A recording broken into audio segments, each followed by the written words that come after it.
देखिए, पत्नी का सबसे बड़ा जो हथियार है ना, वो यही है कि जब लड़ाई झगड़ा पति पत्नी के बीच में होता है, तो पत्नी सीधे अपना बोरिया बिस्तर उठाती है और सीधे सीधे अपने मायके पहुंच जाती है। अब ऐसी परिस्थिति में जहां पर आपको लगता है कि पत्नी बिना कारण के मायके जाकर बैठ गई है, तो मैं कहता हूं उसको बैठ जाने दो, और अगर उसकी मंशा वहीं पर रहने की है तो रहने दो। आपको सिर्फ और सिर्फ एक काम करना है, जो इस वीडियो को मैं आपको पूरा बताऊंगा, इस वीडियो में किस तरीके से करना, क्या करना है। क्योंकि महिलाएं की जो है वो इस तरीके के मतलब आरोप लगाते हुए झूठे आरोप लगाना शुरू कर देती हैं। जब वो मायके में बैठती हैं तो वो कहीं ना कहीं झूठा आरोप लगाना शुरू कर देते हैं, और झूठ के आधार पर वो चाहती हैं कि हम जीत जाएंगे। झूठ के आधार पर आज तक ना कोई जीता है और ना कोई जीतेगा। हाँ, रही बात जीवन खराब करने की, तो तुम अपना भी जीवन खराब कर लोगे और उस पति का भी खराब कर दोगे जो तुम्हारे पीछे पड़ा हुआ है, तुम्हें बार बार बुलाने की प्रयास कर रहा है और बार बार अपमानित हो रहा है, और अपमानित होकर वो अपने घर चला जाता है। इस तरीके की प्रक्रिया अगर आपकी पत्नी करती है, जो कि गलत है, और बिना कारण के झूठ के आधार पर ही वो अपने मायके में बैठी है, तो उसको बैठे रहने दीजिए और थोड़ा सा इंतजार करिए। क्या करना है मैं आपको थोड़ा सा बताना चाहूँगा। नए हैं तो तुरंत सब्सक्राइब करिएगा, और एक मेरा वीडियो है जिसमें मैंने आपको डाइवोर्स के बारे में, ऐसे महिलाओं के लिए तलाक के बारे में बहुत अच्छे से बताया है, ऑनरेबल सुप्रीम कोर्ट के जजमेंट के अनुसार बताया है। उसका लिंक मैंने इसी वीडियो में दिया हुआ है, उसको आप क्लिक करके जरूर वॉच करिएगा, ताकि आपको आगे पता लग जाए, पूरा आंखें खुल जाए आपकी कि हाँ वाकई अब ऐसी परिस्थिति में यही होने वाला है। देखिए, सबसे पहली बात, अगर महिला आपकी पत्नी है, पहले तो प्रयास करिए उसको, जितना आप प्यार कर सकते हैं प्यार करिए, रहना सकते रखना चाहते हैं रखिए, उसको अच्छे से रखिए, जितना जो मतलब आपको लगता है सब कुछ अच्छे करिए, ताकि आपके मन में कभी गलती ना आए कि इस गलती की वजह से वो मेरे को छोड़ के चली गई। अब आपकी कोई गलती भी नहीं है, और वो बिना बताए आपको चली गई है, या फिर वो कलेश कर रही है घर में, और घर में सभी लोगों का जीवन नरक बना दिया है।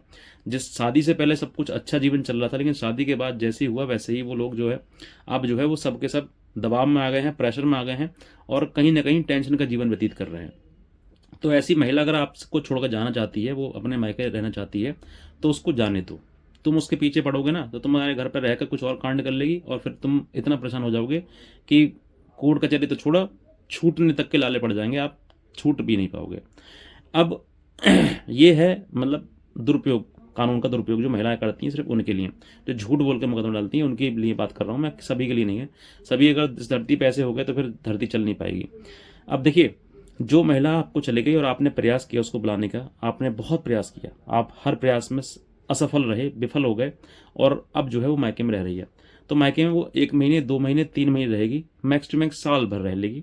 उसके बाद कहीं ना कहीं फिर तुम्हारे पीछे वो या तो मुकदमे करेगी तुम्हारे पीछे, पुलिस बॉल दौड़ाएगी तुम्हारे पीछे, या फिर तुमको तुम्हारा कोर्ट के द्वारा कोई सम्मन या वारंट आएगा।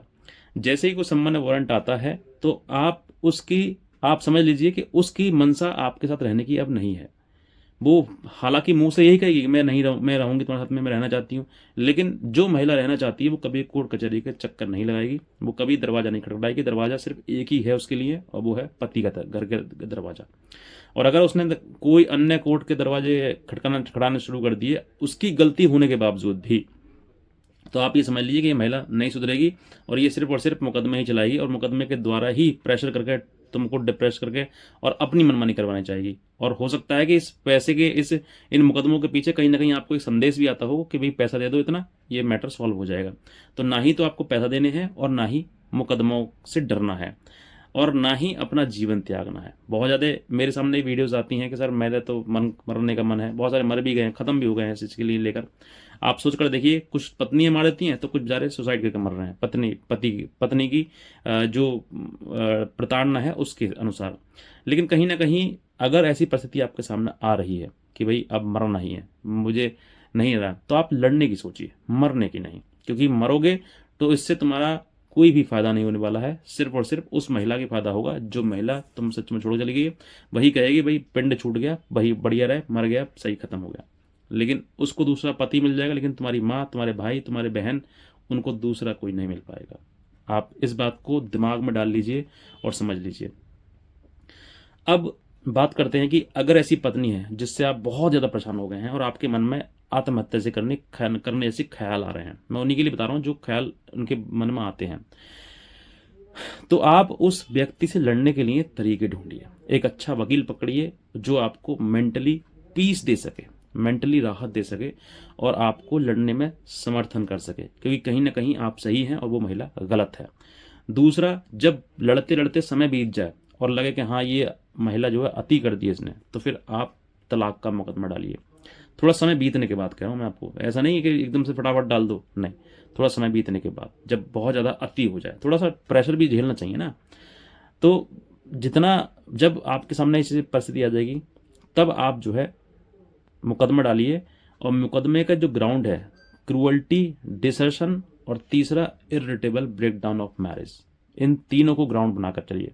शुरुआत से ही करना है आपको, ऐसा नहीं कि अब बाद में आप चेंज कर दो मैटर को। शुरुआत से ही जब आप मुकदमा फाइल करेंगे, प्लेंट तैयार करेंगे, या तो आप एक अच्छे वकील को दिखा लीजिए उसको, प्लेंट को बनाने से डालने से पहले, तो वो डल जाएगी कोर्ट में, फिर वापस नहीं आ सकता, ना बदलाव हो सकता उसमें। अमेंडमेंट करते रहोगे तो फिर वो चीज़ें अलग हैं। इस ग्राउंड पर आप तलाक का मैटर, तलाक का नोटिस डालिए, सॉरी मुकदमा डालिए, और मुकदमा डालने के बाद उसको नोटिस भेजिए। अब नोटिस के जैसे ही आएगा, हो सकता है वो कोर्ट में आ जाए, हो सकता है ना भी आए, कोई भी कारण हो सकता है। अगर वो आ जाती है तो मीडिएशन होगा। मीडिएशन के आधार पर आपको लगता है कि हाँ ठीक है, क्योंकि अगर आप ये बात कह चुके हैं irritable of breakdown of marriage, तो अगर आपकी परिस्थिति आ गई तो इसका मतलब साफ है कि आप दोनों के बीच में कभी सुलह हो ही नहीं सकती, कभी भी समझौता हो ही नहीं सकता, साथ रह ही नहीं सकते। यही चीज़ है। ऐसा नहीं कि आप तलाक हुआ, मेडिटेशन में गए तो आप दोनों एक हो गए, फिर बातचीत कर गई, तो फिर आपका फिर तलाक का कोई मकसद या उद्देश्य नहीं रहेगा। वो फिर यही चीज़ है कि आप तैयार हैं रहने के लिए, आप में कोई और अनबन है, फिर डाइवोर्स का मैटर 100% डिसमिस हो जाएगा। तो ऐसी परिस्थिति में आपके लिए, अगर इरिटेबल ब्रेकडाउन ऑफ मैरिज अगर आपने शब्द इस्तेमाल किया है, तो वहाँ पर परिस्थिति आपकी ये है कि आप सुलह नहीं है। और जहाँ पर सुलह नहीं होती है तो फिर वहाँ पर ये एक नया लेटेस्ट जजमेंट है जो आपके केस में लागू होता है, शिल्पा वर्सेस वरुण श्रीनिवासन। ये ऑनरेबल सुप्रीम कोर्ट का लेटेस्ट जजमेंट है। इस जजमेंट में बताया गया है कि अगर शादी इस कगार पर पहुंच गई है कि जहां पर दोनों का समझौता या साथ रहना या सुलह होना संभव नहीं है, तो ऐसी परिस्थिति में आपका शादी को जो है वो ख़त्म कर दिया जाए और इस शादी को इरिटेबल ऑफ ब्रेकडाउन मैरिज नाम दिया गया है। तो ऐसी परिस्थिति में जहाँ पर भी अगर आपको ये परिस्थिति लगती है कि संभव नहीं है, तो फिर आप इसको इसी जजमेंट के आधार पर इस शादी को ख़त्म करवा सकते हैं। लेकिन आपका जो जो कंडीशन है, वो कंडीशन ऐसी होनी चाहिए कि जहाँ पर सुलह समझौता संभव नहीं है। तो अगर ऐसी परिस्थिति आपके सामने आती है तो आप इस जजमेंट को लगाएं और डाइवोर्स लें। और जो पत्नी मायके जाके बैठ गई है उसको बैठे रहने दें, क्योंकि वो उसको वहीं पसंद है, मायके में रहना ही पसंद है, तो मायके में रहे। ससुराल में उसने शादी गलत कर ली, हो सकता है गलत व्यक्ति से कर ली, हो सकता है गलत व्यक्ति जुड़ गए आप, तो जहाँ जुड़ गए हैं तो वहाँ पर फिर कानून में कहीं ना कहीं अलग होने का भी रास्ता है। इतने कह जाऊँगा। अगर आप नए हैं सब्सक्राइब करिएगा और शेयर जरूर करिएगा इस वीडियो को, ताकि और भी लोग समझ सकें कानून के लिए और नियम के लिए। इतने कह जाऊँगा। आज का वीडियो आपसे बहुत धन्यवाद।